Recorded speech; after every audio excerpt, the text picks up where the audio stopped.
Señor, hoy reunidos en tu nombre, nos ponemos a disposición tuya, Señor, para primero alabarte y luego escucharte, deleitarte y atesorarte en nuestro corazón por medio de tu palabra, que queremos que cale hondo, Señor, en nuestro corazón.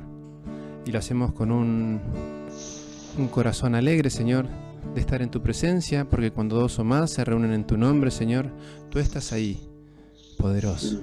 Estamos de fiesta con Jesús, al cielo queremos ir. Estamos reunidos a la mesa y es Cristo quien va a servir. Poderoso es nuestro Dios, poderoso es nuestro Dios, poderoso es nuestro Dios, poderoso es nuestro Dios. Él sana, Él salva, poderoso es nuestro Dios. Bautiza y viene, poderoso es nuestro Dios, poderoso es nuestro Dios, poderoso es nuestro Dios, poderoso es nuestro Dios, poderoso es nuestro Dios. El Padre, el Hijo, poderoso es nuestro Dios. Espíritu Santo, poderoso es nuestro Dios, poderoso es nuestro Dios, poderoso es nuestro Dios, poderoso es nuestro Dios, poderoso es nuestro Dios, poderoso, poderoso, poderoso es nuestro Dios, poderoso, poderoso, poderoso es nuestro Dios, poderoso es nuestro Dios, poderoso es nuestro Dios, poderoso es nuestro Dios, poderoso es nuestro Dios. Bendito y alabado sea, Señor, bendito, Padre, Hijo y Espíritu Santo, bendito y alabado sea, Señor. Alabado sea, Señor, porque eres poderoso, Señor, pero eres poderoso por tu amor, Señor Dios. Te damos gracias, Señor, por tu presencia en medio de nosotros. Te damos gracias, Señor, porque con tu palabra nos limpias, nos edificas, nos recreas, Señor. Te damos gracias, Señor, porque nos vas revelando tu voluntad en nuestras vidas, porque con tu Espíritu nos vas dando un corazón semejante al tuyo. Te damos gracias, bendito y alabado sea. Bendito y alabado sea, Señor, bendito, bendito y alabado sea, Señor. Anhelamos tu Espíritu Santo y te pedimos, Señor, que hoy te hagas presente en nuestros corazones, que vayas calando, mojando, impregnando de tu amor, Señor, nuestro corazón, haciéndolo más blandito, que sea un corazón de carne, un corazón humano que sepa alabarte, Señor, y bendecirte. Y purifícanos, Señor, purifícanos, lávanos, Señor. Te lo pedimos, Señor, anhelamos tu Espíritu, Señor. Ven, Espíritu, ven y lléname, Señor, con tu preciosa unción. Ven, Espíritu, ven y lléname, Señor, con tu preciosa unción. Purifícame y lávame, renuévame y restáurame, Señor, con tu poder. Purifícame y lávame, renuévame y restáurame, Señor. Te queremos conocer. Ven, Espíritu, ven y llénanos, Señor, con tu preciosa unción. Ven, Espíritu, ven y llénanos, Señor, con tu preciosa unción. Purifícanos y lávanos, renuévanos, restáuranos, Señor, con tu poder.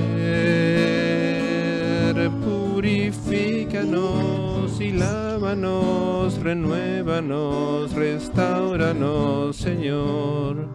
Te queremos conocer, Señor, te queremos conocer, Señor, te queremos conocer, Señor, te queremos conocer.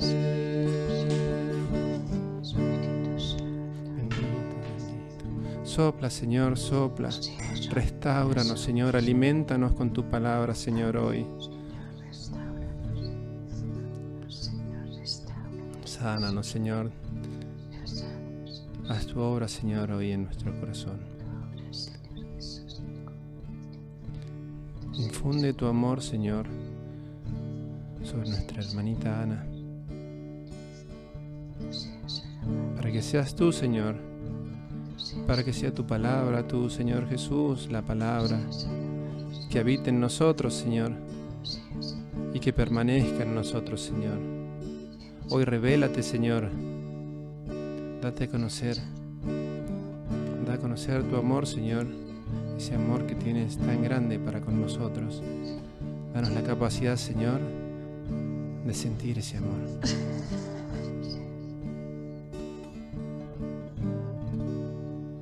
Y a ti, María, te pedimos que nunca nos dejes de tu mano, que no permitas nunca que nos apartemos de tu Hijo Jesús.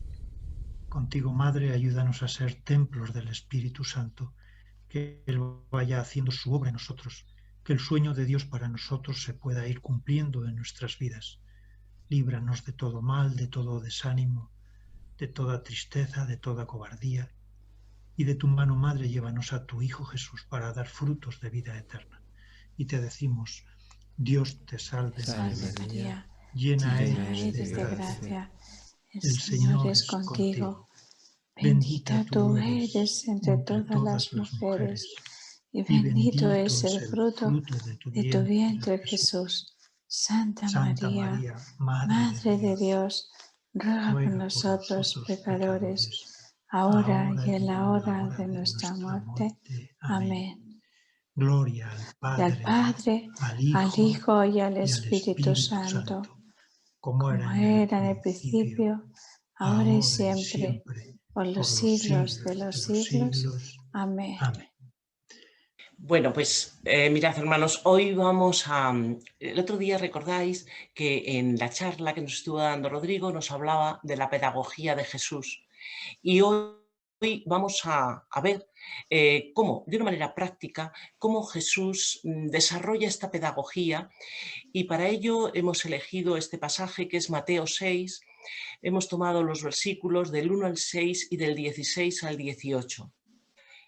Y entonces, pues vamos a ver, Rodrigo, ¿tú podrías, por favor, leernos? Pues lectura del Santo Evangelio según San Mateo. Cuidad de no practicar vuestra justicia delante de los hombres para ser vistos por ellos. De lo contrario, no tendréis recompensa de vuestro Padre Celestial. Por tanto, cuando hagas limosna, no lo vayas trompeteando por delante como hacen los hipócritas en las sinagogas y por las calles, con el fin de ser honrados por los hombres. En verdad os digo que ya reciben su paga. Tú, en cambio, cuando hagas limosna, que no sepa tu mano izquierda lo que hace tu derecha. Así tu limosna quedará en secreto, y tu Padre que ve en lo secreto te recompensará. Y cuando oréis no seáis como los hipócritas, que gustan de orar en las sinagogas y en las esquinas de las plazas bien plantados, para ser vistos de los hombres. En verdad os digo que ya reciben su paga. Tú, en cambio, cuando vayas a orar, entra en tu aposento, y después de cerrar la puerta, ora a tu Padre que está allí en lo secreto, y tu Padre que ve en lo secreto te recompensará. Cuando ayunéis no pongáis cara triste como los hipócritas, que desfiguran su rostro para que los hombres vean que ayunan. En verdad os digo que ya reciben su paga. Tú, en cambio, cuando ayunes, perfuma tu cabeza y lava tu rostro, para que tu ayuno sea visto no por los hombres, sino por tu Padre que está allí en lo secreto, y tu Padre que ve en lo secreto te recompensará. Palabra del Señor. Gloria a ti, Señor Jesús. Bueno, pues vamos a empezar un poco con el análisis de esta palabra, Mirad, os decía que no vamos a hacer un análisis formal que se podría hacer de cómo, desde el punto de vista pedagógico, pues Jesús, en fin, podríamos ir descubriendo las claves que el otro día nos decía el hermano Rodrigo, pero vamos a mejor simplemente dejarnos llevar por la palabra y sobre todo ver esa pedagogía teológica que nos comentaba el padre Rodolfo, ¿no? Comenzamos viendo un poco, en primer lugar, claro, cuál es el tiempo y el lugar en el que Jesús está proclamando y está dando este discurso. Y estamos durante el ministerio temprano en Galilea. Mirad, estamos en el capítulo 6, de manera que ya han ocurrido varias cosas. Jesús ya en el capítulo 4 nos ha dicho Mateo que ha aparecido en Cafarnaún y que ha nombrado a los primeros, ha llamado a los primeros discípulos que han acudido rápidamente, las dos parejas de hermanos, ¿no? Simón, Pedro, su hermano Andrés, Santiago, Juan. Ya van a ser seguidores suyos. Y además nos dice algo más Mateo, también en este mismo capítulo, en el versículo 23, nos dice que le siguen, a partir de este momento le siguen, y le siguen por Galilea. Es decir, Jesús ha empezado ya con la proclamación del reino y ha empezado a hacerlo ya con los primeros discípulos. Al llegar ahora al capítulo 6, vamos a encontrarnos que estamos en pleno sermón de la montaña. Estamos aquí en la zona de Galilea, estamos al norte, en la zona del lago de Galilea, del lago de Cafarnaún, pero no exactamente en la ciudad. Estamos en un montículo que anda cercano a Cafarnaún. Es el montículo donde el Señor va a dar el sermón de la montaña. Realmente no sabemos muy bien porque la Biblia no nos dice exactamente dónde está, pero sí tenemos testimonio de los primeros cristianos que fueron por allí en peregrinación. Entre ellos, esta señora que tenéis aquí, que es Egeria, es una de las primeras peregrinas de Tierra Santa, era además de la zona de Galicia y era una mujer muy interesante porque estuvo mucho tiempo haciendo una peregrinación de esas que todos envidiamos, ¿no? No son de 15 días y salir corriendo, ella fue muy despacio y fue escribiendo todo lo que ella iba viendo y nos ha dejado testimonios realmente importantes y nos cuenta el sentido de lo que a nosotros nos importa, que no lejos de Cafarnaún, sobre un monte vecino, dice, hay una altura, que la llama Espécula, sobre la cual el Señor subió a proclamar las bienaventuranzas. Ahí tenemos Cafarnaún y aquí tenemos, en esta otra fotografía, tenemos lo que es el Monte de las Bienaventuranzas, bastante cerca. Se piensa que no más de un kilómetro y medio aproximadamente de la ciudad de Cafarnaún.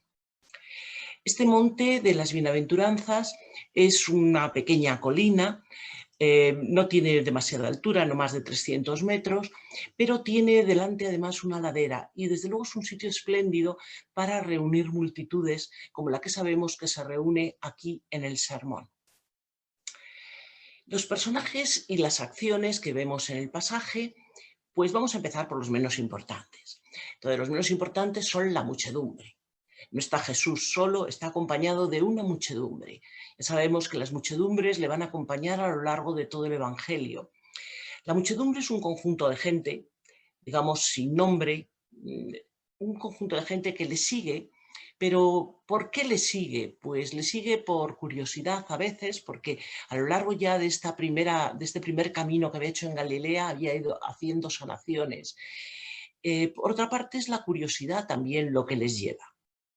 Dentro de esta muchedumbre, acompañándolos, pero digamos como grupo aparte, bueno, mirad, nos dicen que venían de todas estas partes, nos ha dicho Mateo, que le venían acompañando, desde zonas incluso ligeramente lejanas, ¿no? Estaban junto con esta muchedumbre los discípulos. De ellos siempre tenemos que hacer un grupo aparte, porque los discípulos son los que le han dicho sí a Jesús y los que van a estar viviendo con Jesús. Y como vamos a ver a lo largo de todo este curso, los que van a ser encargados después de continuar la misión de Jesús. Y estos sí tienen nombre, y estos sí tienen, digamos, una actitud muy determinada con respecto a Jesús, que es la del seguimiento. Y también van a estar los enemigos. Los enemigos son también unos personajes que suelen acompañar a Jesús a lo largo de todos los evangelios. ¿Quiénes son? Son las autoridades religiosas. Ya en el Evangelio de Mateo, no, pero en el de Lucas, ya en el capítulo 4 nos había dicho que cuando predica en la sinagoga de Nazaret, pues ya empiezan los primeros conflictos con las autoridades religiosas. Los enemigos de Jesús son en general estas autoridades religiosas que primero empiezan a extrañarse de un personaje que ha surgido, que en fin, que tiene evidentemente unas cualidades, pero que ellos no le ven. Lo primero, no le consideran calificado para poder enseñar, porque no es un rabino al uso. Por otra parte, lo que enseña es también bastante discutible desde su punto de vista. Entonces, desde un primer momento van a tener una actitud muy poco acogedora, una actitud muy hostil con respecto a lo que Jesús va a ir comentando. Bueno, el protagonista evidentemente es Jesús. Jesús que ha subido aquí a la montaña, Jesús que va a darnos ahora el primer gran sermón en el cual está incluido, ya os digo, este pasaje que hoy hemos proclamado. El sermón de la montaña es importantísimo, es el primero de los 5 grandes sermones que nos da Jesús recogidos en el Evangelio de Mateo. Y es, diríamos que como la traducción mejor que podríamos dar es esta que os he puesto aquí, una instrucción para entrar en el reino de los cielos. Mirad, ¿por qué decimos la palabra instrucción? Mateo nos va a presentar a Jesús como un nuevo Moisés. Sabéis que Moisés en el monte Sinaí va a dar la ley, la Torá, pero Torá, aunque nosotros lo traduzcamos muchas veces como ley, no significa exactamente eso. Su traducción al pie de la letra es instrucción, porque lo que es la Torá, lo que tiene son una serie de reglas o de instrucciones para alcanzar la felicidad. La felicidad y la prosperidad, que eso es lo que dicen los judíos, ¿no? La Torá, el cumplimiento de la Torá te lleva a ser feliz y además a ser próspero, las dos cosas, desde luego siguiendo el camino de Dios. Bueno, pues Jesús se nos va a presentar aquí en el monte de las bienaventuranzas como un nuevo Moisés en un nuevo Sinaí y dando una nueva Torá, es decir, dando una nueva instrucción. Claro, es importante porque esta nueva instrucción vamos a ver que sí, no va a romper con la ley, evidentemente, y además lo va a decir muy clarito, pero lo que va a hacer es ampliarla, lo que va a hacer es darle sentido, y todo eso en base a su autoridad. Cuando él diga, pero yo os digo, eso será quizá algo que a los judíos más les chirríe, pues lo que está haciendo es dando verdadero sentido a la ley, es decir, dándole el auténtico sentido, la auténtica intención que tuvo el legislador.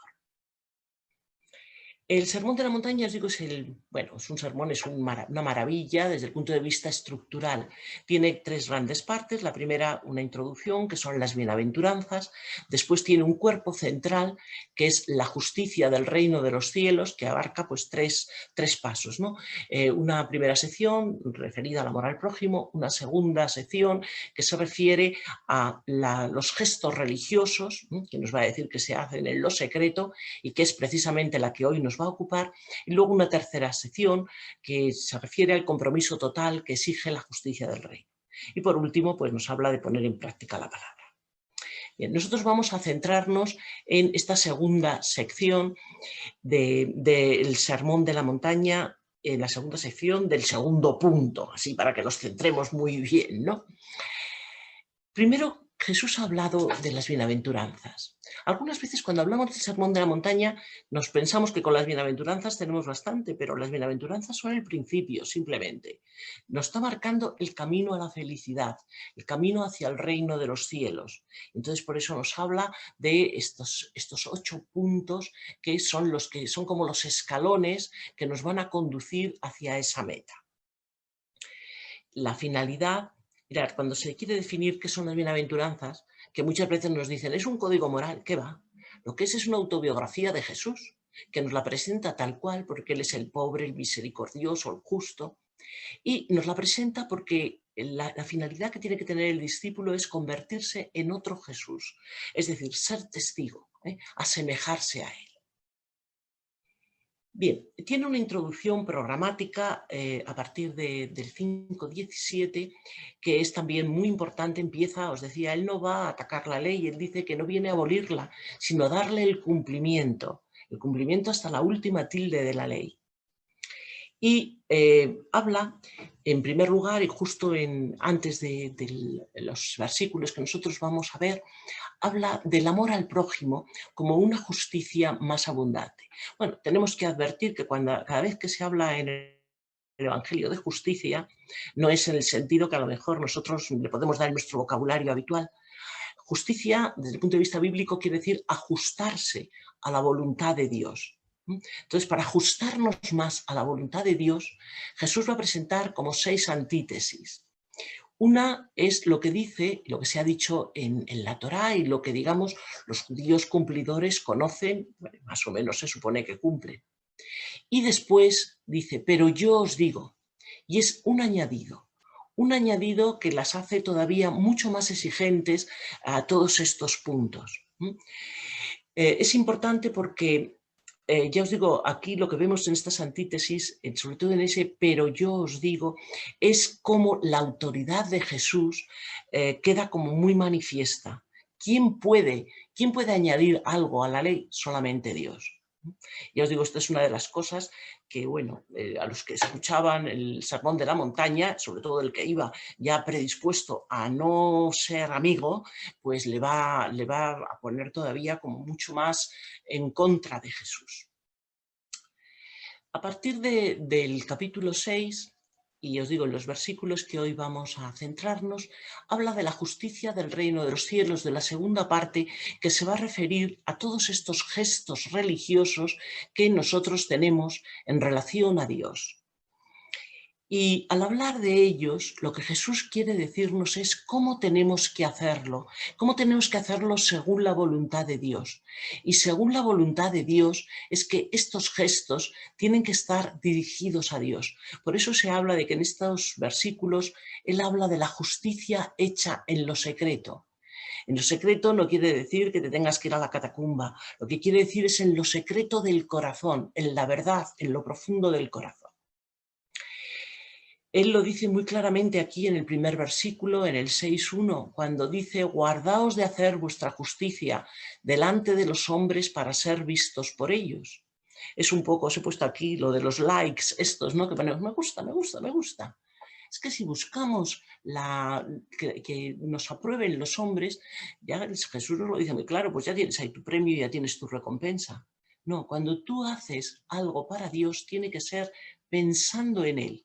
Lo que tienes que buscar no es ser visto por los hombres, sino agradar a Dios. Esto lo vio muy clarito y nos lo dice muy claro San Pablo en Gálatas 1:10. Dice, no vivas para agradar al mundo, vive para agradar a Dios. Y es que curiosamente a veces incluso los actos que realizamos, que son religiosos y que son teóricamente dirigidos a Dios, no se hacen pensando en Dios, sino pensando en lo que dirán los demás. Y aquí es donde Jesús, recogido por Mateo, nos va a dar toda una serie de aclaraciones. Va a hablar de las 3 expresiones más clásicas de la piedad, que son la oración, la limosna y el ayuno.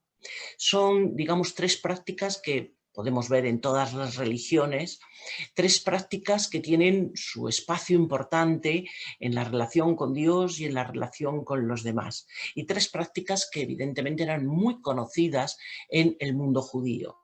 No les va a hablar de nada raro, les habla de algo que ellos hacen cotidianamente, pero ¿cómo tienen que hacerlo? Esa es la importancia. Bien, él, vuelvo a insistiros, dice que no vino a destruir la ley, sino a llevarla a su perfección. Por eso, cuando ahora examinemos las instrucciones que da para hacer la oración o la limosna o el ayuno, veremos que lo que hace es partir de lo que hay y diríamos como purificarlo, llevarlo a lo que es realmente la voluntad de Dios. Las 3 prácticas él las va a estructurar de la misma manera. Va a hablar de ellas diciendo un mandamiento negativo con su motivación y sanción, y luego el positivo, cómo hay que hacerlo y cuál tiene que ser la motivación y cuál va a ser el premio por hacerlo, digamos, como Dios quiere, como a Dios le gusta. Y en los 3 casos va a tener las mismas oposiciones, lo público con lo secreto, lo visto por los hombres y visto por Dios, y la recompensa ya recibida o la recompensa a recibir por parte del Padre cuando uno lo hace de acuerdo a su voluntad. Estas tres prácticas, os insisto, son bien conocidas y muy practicadas por los judíos, que es un pueblo muy religioso. Tanto la limosna como la oración, como el ayuno, que forma parte del arrepentimiento, que es un punto clave dentro de la religiosidad judía, pues tienen, ya os digo, una gran práctica. Pero el problema es el cómo cómo se hace, cómo hay que hacerlo para que sea realmente al agrado de Dios. Si empezamos por la limosna en hebreo se dice sedaká. Y bueno, no es que, vamos a ver, no es que la ley de Moisés ni la Torá diera normas raras con respecto a cómo había que hacer la limosna. Es que se había acabado olvidando del auténtico sentido que tiene esta palabra y que tenía que tener la limosna. Porque sedaká en hebreo lo que significa es justicia. Es decir, no es caridad en el sentido de voy a dar lo que me sobra y pobrecito. No, es que dice el texto, lo dice la Torá, que Dios nos ha dado las riquezas, pero que no son exclusivas nuestras, no son una propiedad personal. Es algo que tienes que compartir por justicia con los demás. Y por eso se manda con mucha frecuencia en la Sagrada Escritura hacer la limosna. Por ejemplo, en el Deuteronomio, que se dice no seas mezquino, sino generoso, y así el Señor bendecirá todos tus trabajos y todo lo que emprendas. Gente pobre en esta tierra siempre habrá. Por eso te ordeno que seas generoso con tus hermanos hebreos y con los pobres y necesitados de tu tierra. Fijaros, es curioso y quería remarcar esto de que siempre habrá. Sí, siempre la habrá el pobre porque tú tienes que practicar la justicia con él. Es, digamos, como tu ocasión para practicarla. Y de hecho había una serie de prácticas bíblicas que estaban, diríamos, pues como muy establecidas. En el libro de Ruth, por ejemplo, nos habla de cómo cuando ella y Noemí llegan, como dos mujeres muy pobres, se las va a dejar recoger las espigas que siempre se dejaban en los campos al segar, se dejaban pequeñas esquinas con espigas sin recoger para que vinieran detrás personas pobres y pudieran aprovecharse de ellas.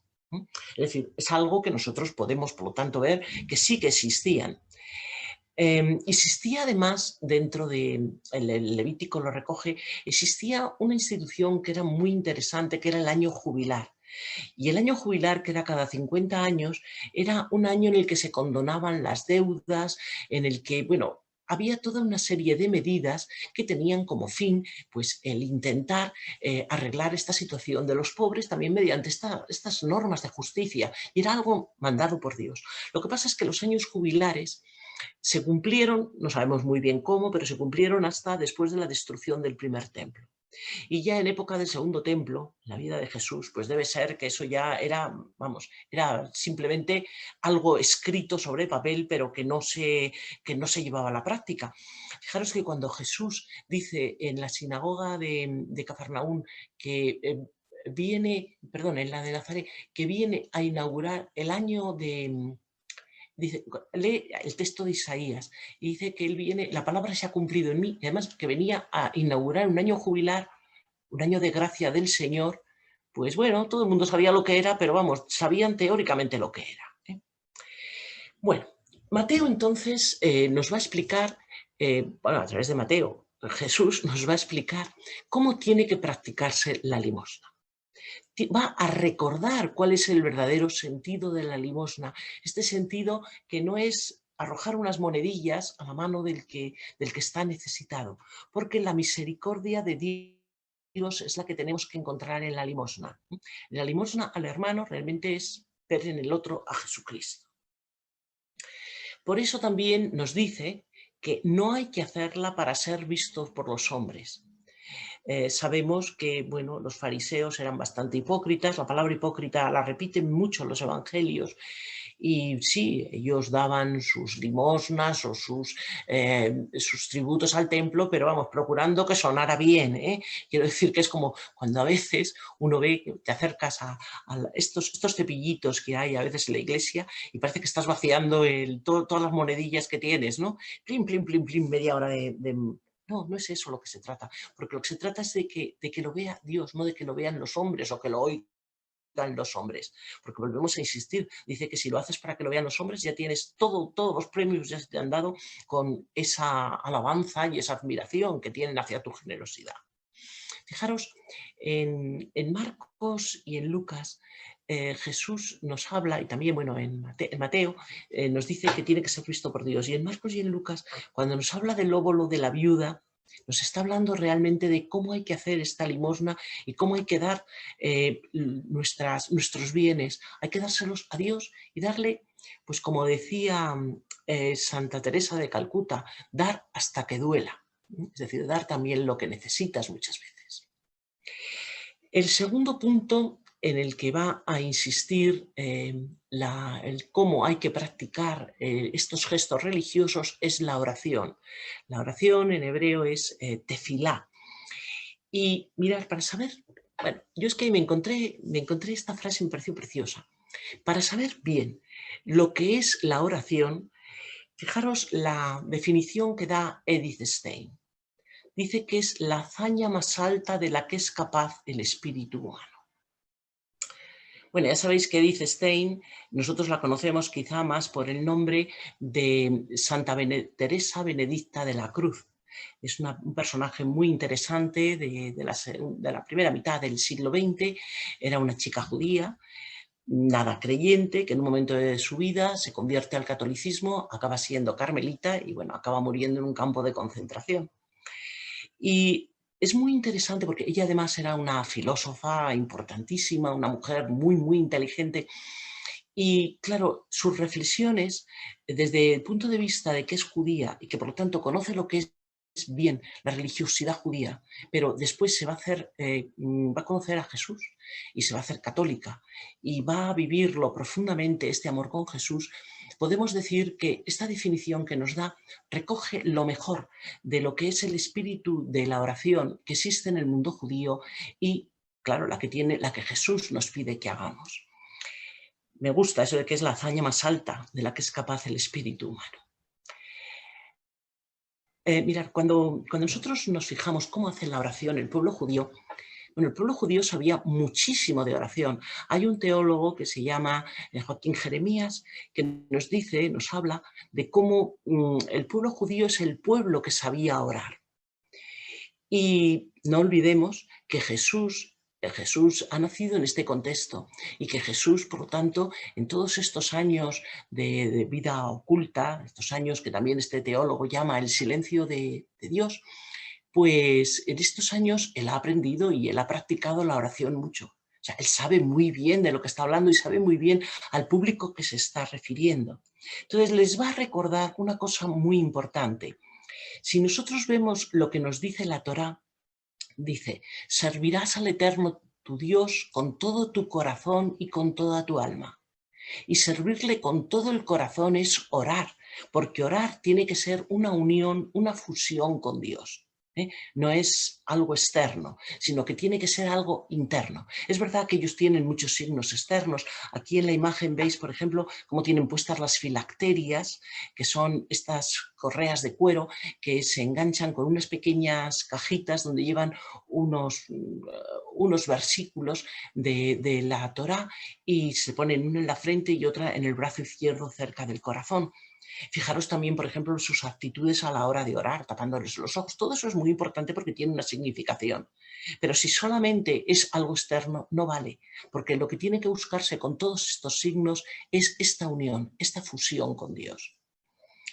Sabemos que la oración, que ya os digo en el pueblo judío son expertos, había sido sobre todo muy bien organizada en época ya de Esdras y Nehemías, porque en la Torá es verdad que nos da además incluso ejemplos de oración, pero todo lo que es la oración judía y todo lo que es la organización aparece ya en esta época después de la vuelta del exilio.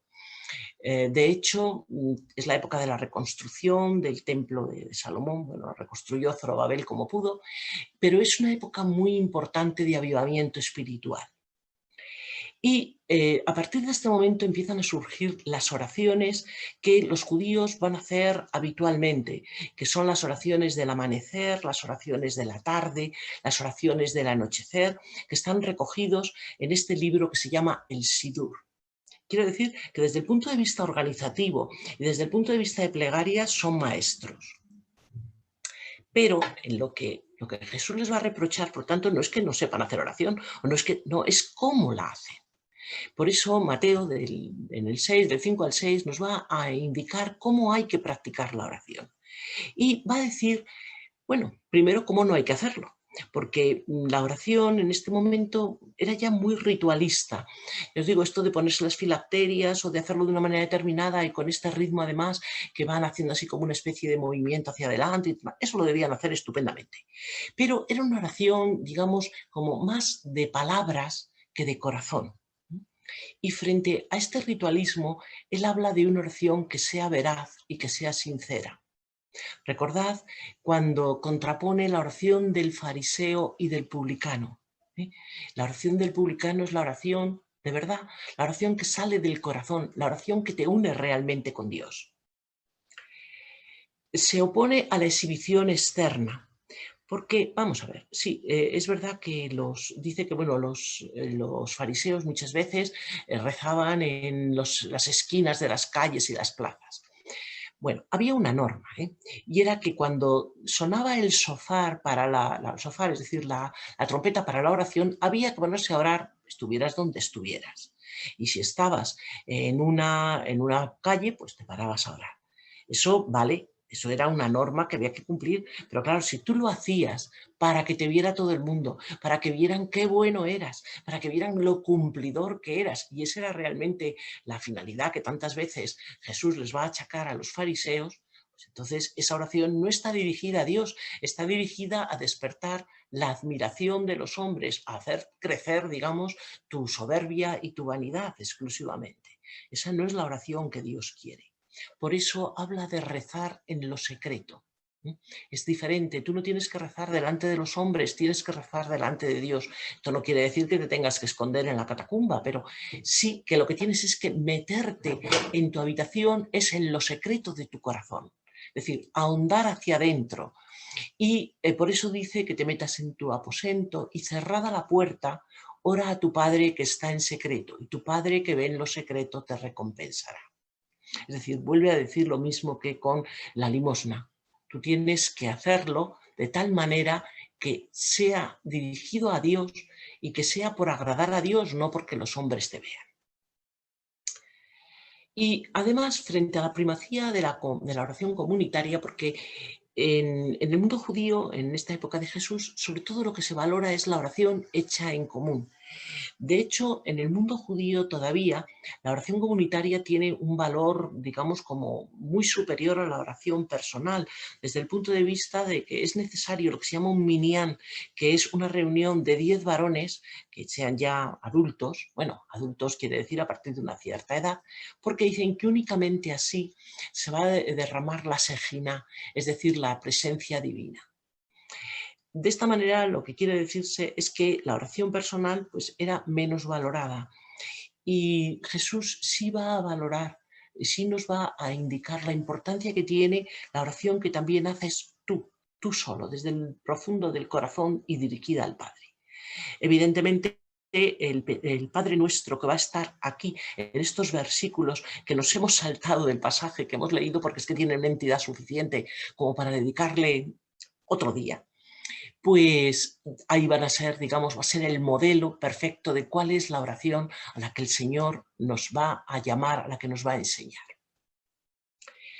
Pero quedándonos simplemente con estas instrucciones que da el Evangelio de Mateo, yo quería recordaros estas palabras que me encantaron de Santa Teresa, que les decía a sus monjas: de devociones a bobas nos libre Dios, porque al final lo que Jesús nos está diciendo es que si rezas como rezaban estos fariseos, que aparentemente era todo muy grandilocuente y demás, pero no valía para nada, pues son devociones a bobas, simplemente. El tercer aspecto sobre el cual va a hablar va a ser sobre el ayuno. El ayuno está incluido en lo que se llama la teshuvá. Y la teshuvá es como el arrepentimiento. Pero es algo más. Nosotros muchas veces lo traducimos por arrepentimiento porque es como la purificación.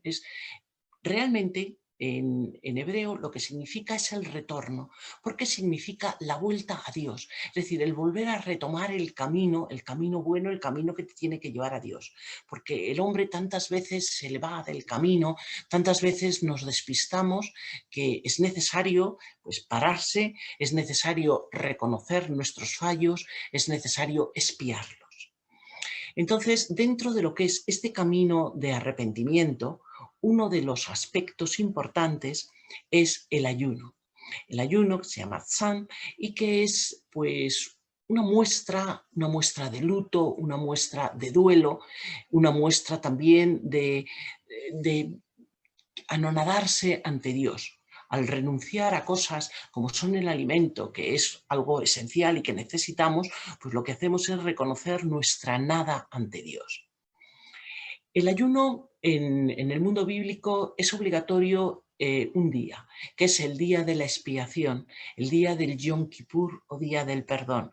En ese día es obligatorio que todos hagan ayuno, y así nos lo dice Levítico, nos lo dice Números, pero luego sabemos que el ayuno también se hace en otros muchos momentos. La Biblia recoge muchas otras ocasiones, por ejemplo, pues con motivo de desgracias especiales, pues para atraer de nuevo la voluntad de Dios, uno reconoce sus pecados y los reconoce a través también de la práctica del ayuno. Un ayuno que se llama de saco y ceniza porque es una penitencia que incluía, entre otras cosas, unos signos externos: vestirse con un sayal, con un saco, y ponerse ceniza en la cabeza, porque ya digo que estos son signos de humillación, signos de reconocer nuestra nada ante Dios. Mateo nos va a recordar cómo practicar el ayuno. Jesús lo que hace aquí en esta parte del Sermón de la Montaña es criticar los gestos exteriores del ayuno. Mira, el ayuno no, ¿cómo va a meterse con él? El ayuno es algo que puede ser muy agradable a Dios y que de hecho incluso lo manda en algún momento y que puede ser buenísimo para nuestras almas, pero depende de cómo se practique. Si nosotros practicamos el ayuno a través de gestos exteriores, como dice Jesús, de desfigurarse la cara, de que todo el mundo note lo que estás sufriendo por hacer esa práctica, pues realmente eso lo estás haciendo delante de los hombres, de manera que ya tienes tu recompensa en las alabanzas que te puedan dar. Tienes que hacerlo no de una manera simplemente ritual, no de una manera simplemente ceremonial, no son lágrimas ni siquiera esos rasgados de vestiduras que también muchas veces nos hablan que acompañaban el ayuno, lo que es importante. Porque eso sería, como nos dice el Papa Francisco, un ayuno hipócrita, que es simplemente para hacerse ver o para sentirse justo. Quiero decir, puede ser de cara a los demás o de cara a uno mismo, porque también ahí hay un peligro de pensar, es que como lo hago yo es que soy, vamos, maravilloso, ¿no? Y soy estupendo y súper virtuoso. No, el ayuno que agrada a Dios, nos va a indicar Jesús, tiene que tener otras características, tiene que ser algo como mucho más interior, tiene que ser algo de verdad ante Dios y algo que nos haga anonadarnos ante Dios y reconocerle como nuestro Señor, reconocer nuestra pobreza, reconocer nuestra nada. Es un ayuno que por eso nos dice no tiene que tener manifestaciones externas. Mira, decíamos el otro día, decía Rodrigo cuando hablaba de la pedagogía de Jesús, que bueno, muchas veces, pero esto es muy semítico, ¿no? Es muy propio de la literatura semítica, se exagera. Pero bueno, todos hablamos, muchas veces cuando queremos que algo quede muy clarito, exageramos. Mira, aquí cuando Jesús dice, cuando ayunes, te perfumas tu cabeza, te lavas, no quiere decir que son signos de fiesta, porque el ponerse perfume o el lavarse el rostro y tal era algo que acompañaba a los preparativos de fiesta. Pero lo que quiere decirnos realmente es que lo que tenemos que hacer es de una manera totalmente interna, porque es de cara a Dios. Y que por fuera, pues que estemos alegres, que no estemos por ahí como medio poniéndonos cara de desmayados, porque eso no tiene sentido. Eso no es realmente el ayuno que le agrada a Dios. Porque los demás ven lo que hacemos, pero Dios ve lo que nos motiva. Este es realmente el mensaje que nos da en todo este pasaje que hemos estado comentando. Mira, respecto al ayuno, estaba viendo ayer bueno, esto eran unas recomendaciones que encontré de esas que te dan para Cuaresma y me hizo gracia porque, claro, muchas veces el ayuno sabemos que es prescindir de algo que nos gusta, pero el algo que nos gusta no siempre tiene que ser la comida. Hay otras muchas cosas que atañen a otros sentidos, pues a la vista, al oído, al olfato, no solamente al gusto, o que sobre todo a nuestra fantasía, porque muchas veces hay cosas que, bueno, pues nos gusta hacerlas porque nos evaden, porque, bueno, pues a lo mejor esas son para nosotros, pueden ser más ayuno que simplemente el no comer. Eso nos lo dice mucho el Papa, que hay veces que no puedes evitarlo, porque hay personas que no pueden hacer ayunos físicos, pero sí se pueden hacer otro tipo de ayunos, porque lo que consiste es en prescindir de algo que te gusta, de algo que te apetece y ofrecérselo al Señor. Y esa es, digamos, hecho desde lo secreto del corazón, es lo que Dios nos está pidiendo. Y mirad, vamos a terminar con una cita de San Agustín que a mí me gusta mucho porque creo que muchas veces tenemos que repensar sobre ello. Dice que la soberbia puede aparecer no solo en la ostentación de la riqueza terrenal, sino también en las prendas propias del hábito de penitencia, que es la más peligrosa porque se esconde bajo el pretexto de servir a Dios. Es decir, que hay que tener mucho cuidado a la hora de nuestras prácticas religiosas, porque si las hacemos de cara a los demás, pues en lugar de ser una práctica religiosa agradable a Dios, puede convertirse en un acto de vanidad que vaya en contra absolutamente de lo que Dios quiere, de lo que Dios nos pide. Gloria a Dios. Bueno, pues la pedagogía de Jesús es la que es decir, Él vino no a borrarlo de atrás, sino a darle su máxima perfección y llevarlo a su máxima plenitud. Y muchas veces también a nosotros nos toca eso. Muchas veces somos a veces partidarios de destruir en vez de construir, de poner firmes en vez de, ahora estos días que estamos hablando en nuestro grupo de hacer ayuno y oración por nuestras familias los miércoles, porque aprovechando el año de San José y que dentro de poco va a ser el año de la familia, pero el ayuno a veces puede ser oración y petición de conversión, pero muchas veces que el Señor nos dé la capacidad de ver lo bueno, la bondad y la belleza que hay en las personas a las que condenamos de antemano. Es decir, que eso también es una forma de abrirse a la gracia y de llevar a la plenitud.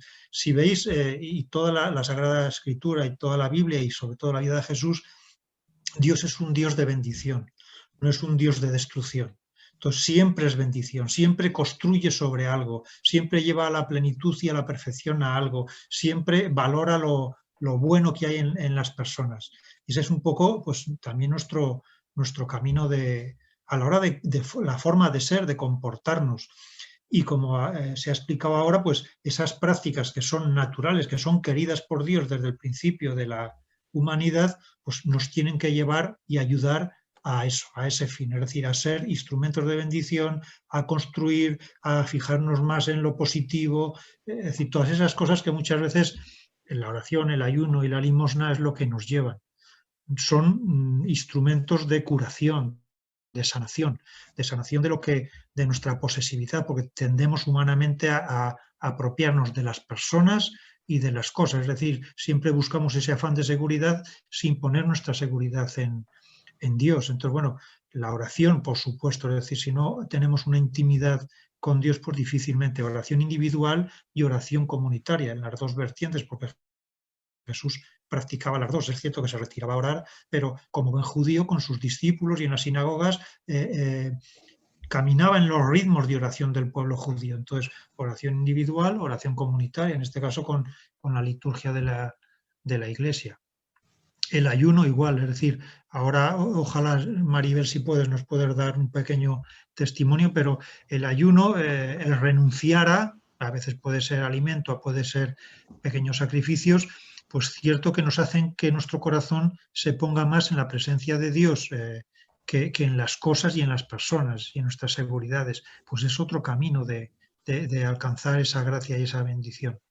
Y la limosna lo mismo, es decir, dar gracias a Dios por lo que tenemos, por lo que somos, limosna tanto en cuanto a nuestros talentos como en nuestras cosas materiales. Es decir, tener un trabajo, tener un sueldo, nos compromete a compartir parte de lo que tenemos con aquellos que más lo necesitan. Tener unos talentos, tener nuestro tiempo, ahora que vivimos en el tiempo el tiempo de la ociosidad.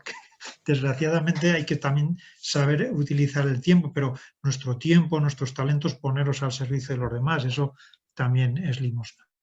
Bueno, pues esa es la pedagogía de Jesús. Jesús que iba formando a sus apóstoles y a sus discípulos y preparándolos.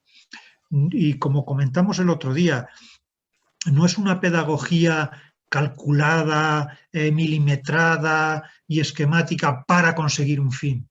La pedagogía consiste en amar a sus discípulos como el Padre le amaba a él, como el Padre y él se amaban.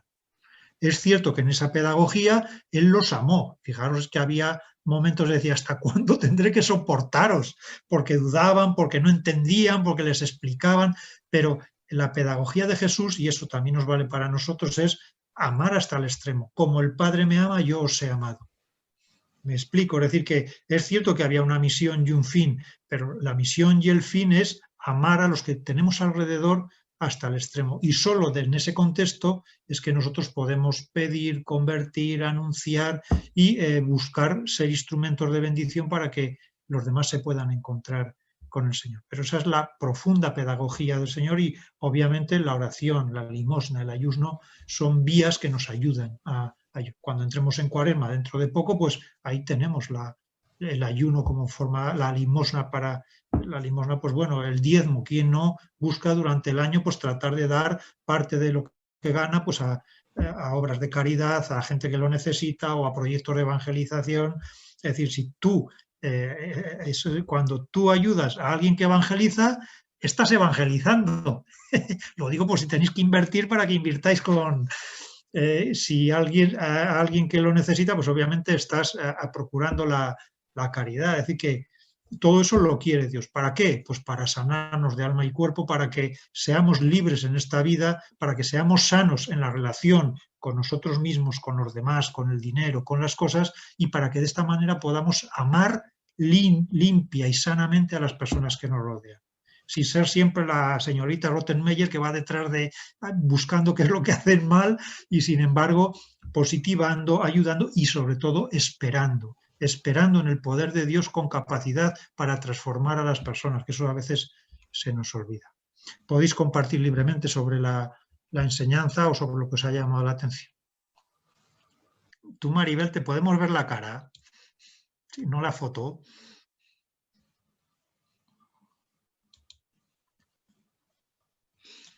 Claro que sí. A ver, ¿qué veis en especial en ella? ¿No se le nota algo rarejo? No lo sé. Fijaos. Y está morena. Está radiante, una sonrisa. Huele a perfume. Bueno, me he puesto un poquito de rímel también. Claro.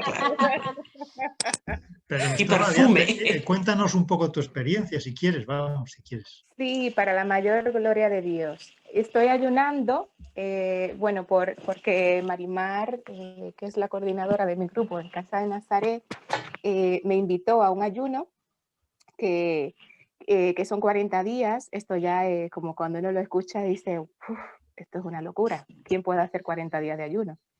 Fue la primera que le dije, estás loca, ¿cómo voy a hacer un ayuno de 40 días?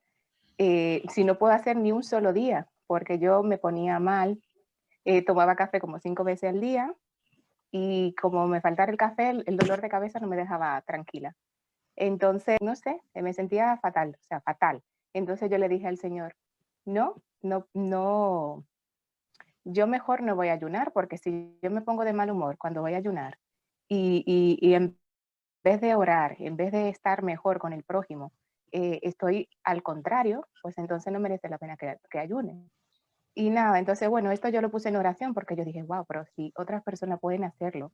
Y empecé a ver los testimonios de muchísima gente que empezaba a ayunar y el Señor les sanaba de muchísimas cosas a través del ayuno. Y no solamente que les sanaba, a ellos le daba una profundidad en cuanto a lo espiritual y también a su familia, cuántas liberaciones que empezaba el Señor a trabajar en cada uno de ellos. Entonces yo dije, bueno, Señor, si tú quieres que yo lo haga, confírmamelo. Y nada, empecé quitándome primero las cenas, poco a poco, y bueno, vi que iba bien.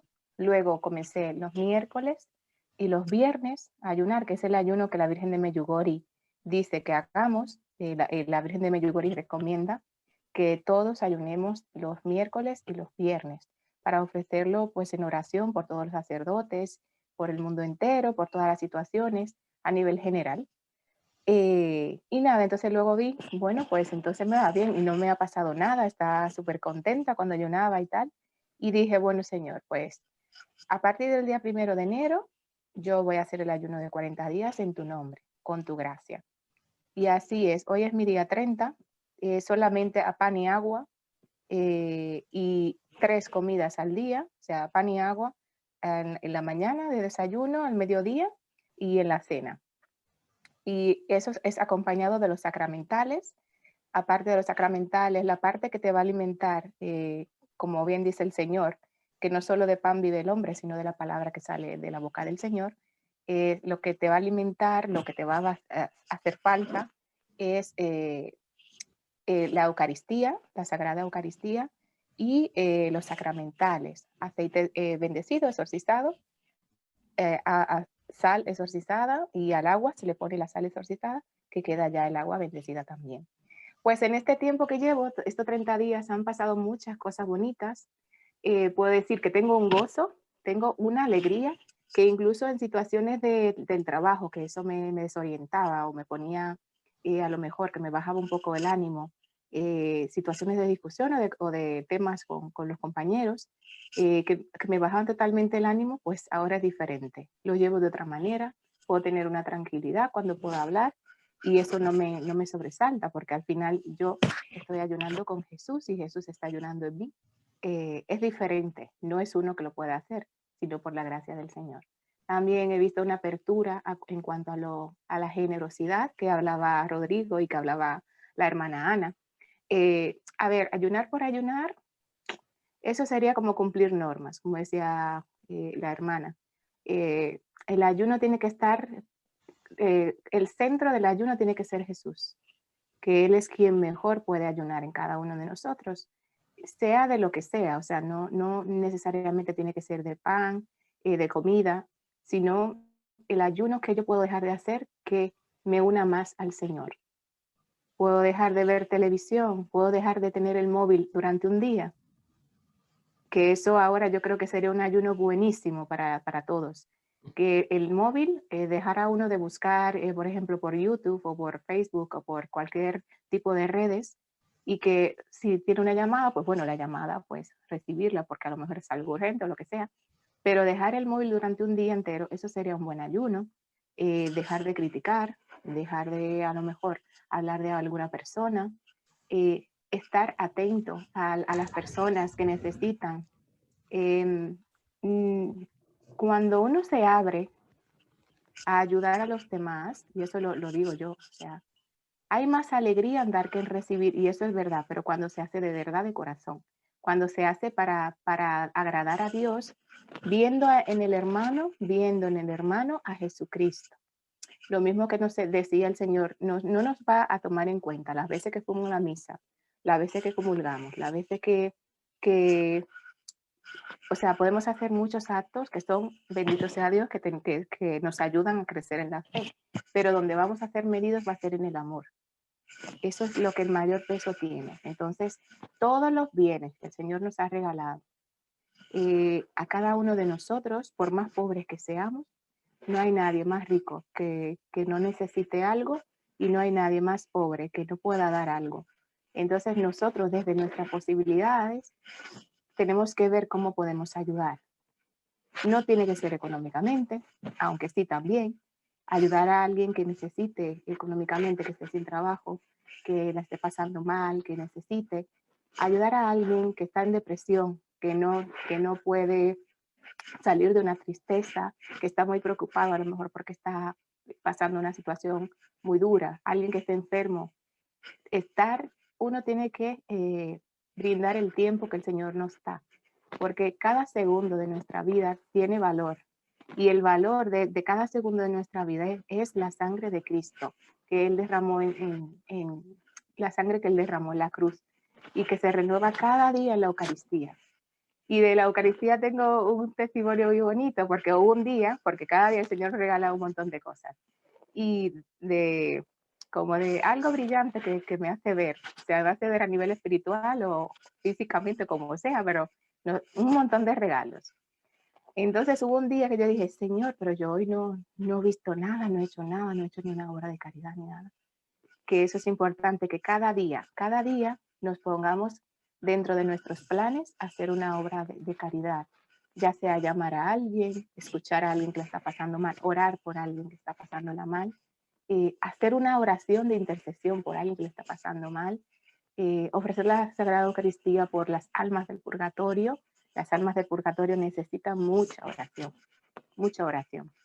Bueno, lo que me pasó es que cuando fui a la misa, yo le dije al Señor, ay Señor, yo hoy como que no he sentido como nada bonito de tu parte. Ayúdame a ver algo, yo quiero ver algo. Enséñame algo, muéstrame algo bonito. Y nada, entonces cuando fui a la Eucaristía, estábamos haciendo rosario y digo, ay Señor, este es el tercer rosario que voy a hacer, porque hice uno en la mañana, estoy haciendo este antes de la Eucaristía, y luego ya al final de la Eucaristía me conectaba con mi familia de Estados Unidos y de República Dominicana, porque nosotros hacemos todos los días rosario. Eso fue algo que surgió cuando empezó el estado de alarma aquí, que el Señor me lo puso en el corazón y dijo, hay que evangelizar, pero no solamente fuera de la casa. O sea, yo evangelizaba, iba por ahí y mi vida pues de servicio al Señor, pero nunca me había planteado que mi familia también necesita, y en ese tiempo el Señor hizo surgir ese ministerio, ¿no? De hacer el Santo Rosario todos los días en la familia. Y nada, entonces ese día que estaba en la Eucaristía, cuando estaba haciendo el Santo Rosario, que ya casi que acabábamos, me vino un olor a rosas, a pétalos de rosas rojas, pero un olor impresionante, o sea, cubrió todo el lugar. Ese olor me acordó cuando yo estuve en Medjugorje, que la Virgen María, es verdad todo lo que pasa allí. Yo vi incluso el sol danzando cuando estuve allí en Medjugorje en el 2010. Yo estuve en Medjugorje. Y cuando todo esto pase, yo de verdad os animo a que vayáis a Medjugorje. Hace falta, es una tierra santa, es un pedazo de cielo aquí en la tierra. Bueno, el caso es que cuando olí ese olor, yo sentí como que la Virgen me decía que le agradaba, que aunque yo decía, oh, ya van van a ser 3 rosarios, como que yo me estaba quejando un poco. Y entonces como que yo sentí como el abrazo de la Virgen a través de ese olor a rosas, como que a ella le agradaba el Santo Rosario. Y luego, ya, bueno, pues empezó la Eucaristía, yo le di tantas gracias a la Virgen María y me sentí muy abrazada por ella, muy amada. Y luego ya cuando empezó la misa, importante, a la iglesia que yo voy, ahí suelo ir a la Basílica Milagrosa, que me encanta, que es a la que más voy, pero cuando estoy justa de tiempo, voy aquí al lado de mi casa, que es Santa Teresa y Santa Isabel, que está en el Metro Iglesia. Y hay un Cristo que está arriba del todo, un Cristo casi tamaño normal, o sea, casi tamaño de verdad de una persona. Y a mí me encanta, yo cuando entro a la iglesia, yo solo me quedo mirando al Cristo que está allá arriba. Yo me olvido de todo el mundo, me miro al Cristo que está allá arriba. Pero ese Cristo tiene una herida aquí, el que le causaron con la lanza, en el costado, y se le ve como un chorrito de sangre. Bueno, pues ese día, cuando fue el momento de la consagración, hermanos, yo estaba orando con mis ojos abiertos, pero era como si lo tuviera abiertos, o sea, con mis ojos cerrados, pero como si lo tuviera verdaderamente abiertos. Y en el momento de la consagración del vino, que el sacerdote levantó la copa, yo vi literal, y escuché incluso cómo caían las gotas de sangre del costado de Cristo, bajaban goteando así como si esto fuera un chorro de lluvia, pero de su sangre, y bajaba a la copa del sacerdote, o sea, cuando está consagrando el vino. Y yo no pude otra cosa que darle gracias al Señor, y salí con una alegría, y yo, ¡ay, he visto algo espectacular, Señor! Y entonces ya con más fe, porque yo he creído firmemente que el cuerpo de Cristo está en la Sagrada Eucaristía, su cuerpo y su sangre. Pero ahora con más fe todavía, y lo digo porque a veces somos como Santo Tomás, que hasta que no vemos no creemos. Entonces, para compartir, que ir a la Eucaristía, vivirla, pedirle al Señor la gracia de vivir la Eucaristía como Él quiere que la vivamos, porque a veces vamos con nuestros ojos como un poco con costras y no podemos ver a nivel espiritual y vivir la Eucaristía como el Señor quiere, y esa es la fiesta más grande que podemos disfrutar nosotros aquí en la tierra, que es la Sagrada Eucaristía, y tomar a Cristo sobre todo cada día. Bueno, pues cuando salí de ahí, no obstante a eso, que todo eso que había visto, voy saliendo, eso fue cuando cayó la nieve, entonces había que caminar con cuidado porque, claro, porque habían pasillitos que se podía caminar, apenas cabían 2 personas ida y vuelta, pero poco.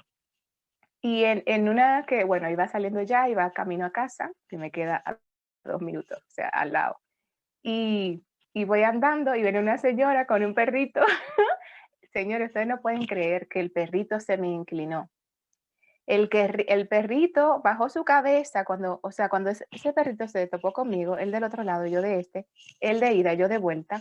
El perrito bajó su cabeza así, hermano, ustedes no me lo van a creer. El perro bajó la cabeza así y se quedó como en un estado de, ¿cómo se puede decir? De postración, un estado de contemplación o de adoración o de, no sé cómo se podría esto. Cuando no hace así, cuando le hace así al Señor. Y yo dije, wow, o sea, yo entendí que él se estaba postrando ante el Señor porque yo acababa de comulgar. Y yo, bendito sea tu nombre, Señor, te alabo, te bendigo, te exalto, gloria a tu nombre santo. Pues el mismo perrito, venía una chica detrás de mí y entonces la chica le hizo como gracia al perrito para tocarlo y el perrito empezó a ladrar. Entonces yo entendí perfectamente que ese perro no fue ni siquiera a mí que me hizo gracia, que me hizo como ese símbolo, ese signo. Fue como el Señor mostrándome aún todavía qué grande es Él y que cuando le comulgamos, le tenemos aquí dentro y que Él está ahí, o sea, Él está con nosotros y es real. Jesús es real, cada día en la Eucaristía, es real. Entonces lo que quiero compartir es la alegría de vivir el ayuno desde el Señor, acompañado de la oración, de la generosidad, compartiendo lo más que podamos nuestros bienes, ya sean económicos, espirituales. Eso sí, todos los dones, hermano, que ustedes tienen, cada uno tiene un don particular. Que tienes el don de la sonrisa, sonríele a todo el mundo, porque esa sonrisa a esa persona que a lo mejor le ha sonreído, le va a dar una alegría que a lo mejor esa persona pues ya le cambia su manera de pensar en ese día y puede seguir obrando para bien. Nosotros tenemos que ser de bendición para los demás, desde las cualidades que el Señor nos ha regalado. Yo he notado que durante este ayuno el Señor me ha multiplicado como el tiempo para ayudar, para orar por los otros por teléfono, estar más atenta a los demás, vivo con más alegría, como que estoy más despierta a nivel espiritual, más alegre y además como más unida al Señor. Y el Señor eso es lo que quiere, porque el enemigo quiere lo contrario. El enemigo quiere que vivamos ahí enclaustrados, tristes, mostos, todos ahí.